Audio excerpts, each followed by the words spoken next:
iHeart, get ready. Fantasy football is here. Welcome to the Scout Fantasy Show. ScoutFantasy.com is home to the Fantasy Football World Championships and the best players in the world. Real money winners giving their secrets to help you win. Now exclusively on iHeart. This is the Scout Fantasy Show with your host, the one, the only, Dr. Roto.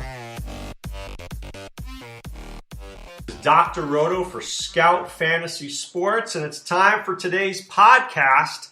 And let's lead it off with a baseball trade, which I think has a little steam. I think it'll make it's something we need to discuss.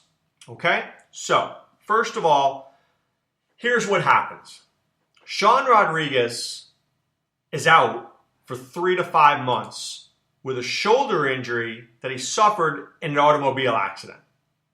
Now, the Braves were looking for Rodriguez as a utility guy and a guy who clubs the crap out of lefties. Well, without him, they say, look, Ozzie Albies is their second baseman of the future. And he's a guy that they like, but he's 20 years old. He needs time, right? He needs time. So they go out and make a trade for Brandon Phillips. Now, Brandon Phillips was with the Cincinnati Reds, and this guy doesn't want to go anywhere. And I can't blame him for that. He's a 10-5 player, right? 10 years in baseball, 5 years with the same team. He's not going anywhere. But he accepts a trade to the Braves because he's from the Atlanta area. So now he goes to Atlanta. The Braves are happy. He's got 1 year left in his contract, if I'm not mistaken. Ozzie Albies gets to stay in AAA for the better part of this year unless Phillips gets hurt. And then maybe in September, Albies comes up and he gets to play a little bit. But what do the Reds get out of this? The Reds get a second baseman in Jose Peraza. Jose Peraza, not long ago, was the #1 prospect for the Atlanta Braves. That's how good he was. He was their guy. But they soured on him, which is a little bit crazy, because I wouldn't have done that. And they moved him to Cincinnati. And Cincinnati's been looking for a spot for him. But this guy can play a little short, a little second, a little outfield. They were willing to use him anywhere because they wanted his bat in the lineup. But now, it doesn't get any better than get rid of Brandon Phillips, get Peraza in there. Now, I know there's Dilson Herrera. I get that. I think Peraza's a really good player. And I think Adam Ronis made a very good comment this morning. He sees him as a D. Gordon type of player. I see him as D. Gordon light. I think Peraza can absolutely hit 290 with about 5 or 6 home runs, maybe about 70, 80 runs scored, and about 30 to 40 stolen bases. That is a good player. Now, I think there'll be certain people who will be down on him because they need to see it. Now, let me tell you the difference between a high-stakes player and an expert and a regular player. High-stakes players don't need to be convinced. We don't. We need to see the upside. If we see the upside in a player, we're in. Why? Because we know that upside players win us championships and win us money. Right? So, when I get to my Chicago Cubs podcast in just a bit, when I discuss their team, there's a lot of guys on the Cubs who have significant high-stakes upside. But I would think experts and regular fantasy owners won't touch these guys like a high-stakes team will. So, high-stakes players, what are we playing for? That's right, you got it, high stakes. High stakes is money. It's cash. It's a different mindset. I'm willing to take a shot on a guy who's unproven because I think he will hit. Because if he hits, I get paid. If he loses, I lost. I get that. But instead of playing it safe, high-stakes players are willing to take risks. High-stakes players dominate football. Dominate. Baseball is a little harder. Longer season. More things can happen. But still, what I want you guys to do is to take a high-stakes mentality into your drafts. Okay? I want you to take a high stakes mentality into what you're doing. Because what do I always say? I play to win. I want to come in first. Coming in fifth, nobody remembers who came in fifth. They remember if you come in first. So with that, let's look at the Chicago Cubs. Wilson Contreras, a high-stakes kind of talent. He is. He's 24 years old, and this guy can flat out hit. He can hit. What if I told you he can hit 20 home runs this year? Would you be shocked? No, you wouldn't. What if I told you he could hit, 290? Would you believe that? Yes, you would. That's a high-stakes kind of guy there. Because he's a guy that you can get a little bit later and take a shot at. Anthony Rizzo. I wouldn't call him a high-stakes player. I call him consistent. In the 280s, 30 home runs, 100 RBIs, 90 runs scored. Maybe I get some steals, maybe I don't. That's a safe play. He's a good play. I like him, but he's a safe play. You know exactly what you're getting with Rizzo. Here's another guy, Ben Zobrist. You know exactly what you're getting with Ben Zobrist. 10 to 15 home runs, 55 to 70 RBIs, 270 to 275 batting average. Just write it in. Write it in. That's what you're getting from Ben Zobrist. I will never take Ben Zobrist in a draft. Ever. Ever. Because I don't want those numbers. I want somebody who could do something better. Whether it's hit more home runs, or steal more bases, or hit for a better average, I don't know. I look at Ben Zobrist and I look at vanilla. When I go into Haagen-Dazs, the last flavor I want is vanilla. Baskin-Robbins, 31 flavors. Here's a flavor I don't want. Vanilla. Give me anything you want to give me, but don't give me vanilla. And that's Ben Zobrist. You don't win with vanilla. You don't. How about at shortstop? Here's a guy you can win with. Addison Russell. Now that's a high-stakes player. Addison Russell is a high-stakes player. Every time I look at the rankings for shortstops and I see Addison Russell's name, my eyes light up. Boom, boom, boom, boom. That was my eyes right there lighting up for you. Because I see a guy who can really flat out hit. I see a guy who might get me 25 home runs and 95 RBIs and maybe even steal me 10 bases. I think we haven't even seen him scratch the surface of his potential. He's 23 years old. He's 23 years old. Now, some guys in the industry might say, well, he's only really done it for 1 year. I mean, that was a big difference, right? He went to 54 RBIs to 95, or they'll always look for the negative. Well, he only hit 238. Dude, he was 22. How many 22-year-olds can walk and chew gum at the same time? This guy not only hit 238 in the majors, he jacked out 21 home runs. What if he goes up this year to, 250? What's that? One more hit a week? Come on. Give me Addison Russell any day of the week. Love that guy. Love him. How about Chris Bryant? I think this guy's a high-stakes talent. Chris Bryant hit 39 home runs and 102 RBIs last year. Could he not hit 49 and 122? This guy's great. This guy is a star.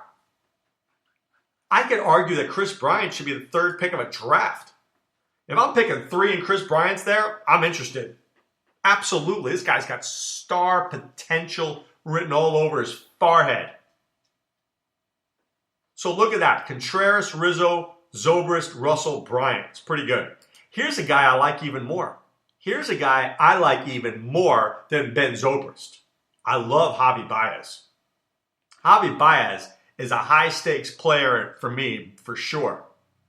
Guy had 421 at-bats last year, 14 home runs, 12 stolen bases.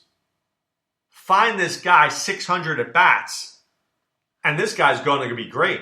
And what I love about Javier Baez is that he will be devalued. because he doesn't have a position, quote unquote. That's fine. He's got one thing better than that. He's got Joe Madden. Joe Madden is the architect of platoons. So he gives Zobrist a day off. He'll give Hayward a day off. Biles will play here. He'll play here. But when it's all said and done, Javi Baez is getting 473 at-bats this year. Joe Madden will make sure of that. Between injuries and Madden moving him around, Javi Baez is a very important part of this team. Look, Joe Madden even got Tommy La Stella 148 at-bats. And there were some weeks where he was really good. So just watch that closely. Here's a guy who's not getting a lot of love, but man, he can hit. How about Kyle Schwarber? Kyle Schwarber can rake. We've forgotten about him. I haven't forgotten about him. I know he can hit. I just haven't been in a draft spot to take him. But when I am, I'm interested. Now, the next two spots are the biggest problems for this team. John Jay is 31. He plays great defense. But he doesn't do anything else. He's got no power. He's got no speed. Maybe he gets on base, but he's just not great. And Jason Hayward has done nothing either. I mean, this guy's 27 years old, and it feels like he's been around for 26 years. And he's just getting worse. Like, he has gotten worse every year, not better. So this guy is radioactive for me. Now, maybe he comes back as a rebound. I'm not willing to take that chance. I think the Cubs have to fix this outfield a little bit. Maybe you'll see a little Albert Almora, 22-year-old guy. He's a nice young little player. I think he might emerge this year. In AAA last year, hit 303. Is he much worse than John Jay? Matt Caesar, this is another guy. He's interesting, but he's a little old. But maybe they move Contreras to the outfield. I don't know. I think Joe Madden's got to figure this out. Maybe Benny Zobrist gets to the outfield. I just don't like the outfield. I love the infield. Love it. I hate the outfield. The outfield's a bit of a mess. The pitching staff, though, is really good. Jake Arrieta, John Lester, Kyle Hendricks, John Lackey, Mike Montgomery. And, in case you were wondering, they've got Brett Anderson. They added him. He got $3.5 million in a contract. He's only 29. And how about Eddie Butler? Eddie Butler doesn't suck. But Eddie Butler was atrocious because he was in Colorado. Move Eddie Butler to Wrigley? He could be an interesting guy there. I like him a little bit. But I love Jake Arrieta. I think people are saying, oh, he's going to go down. Well, why? Who said? Who said he's going to go down? Jake Arrieta's been lights out the last 2 years. Maybe even 3 years. I'm fine with him. Love John Lester. I mean, that guy's a bulldog and a half. I mean, this guy's terrific. And then Kyle Hendricks is probably the most underappreciated guy in this rotation. He's 27 years old. I mean, he had a breakout last year. .98 whip. .98. And here was the crazy thing. I was in a dynasty league last year. I drafted him for $5. I didn't get one trade offer for him all year. Not one. And I'm convinced why. Oh, it's Kyle Hendricks. He's not going to be that good. Yeah, he was that good. Love Kyle Hendricks. Lackey, I'm not really sold on, but, he'll be there. I think the guy who's interesting is Mike Montgomery. Are they going to use him as a starter? Are they going to use him in the bullpen? They traded Dan Vogelbach to get him, so they need that. They must like him.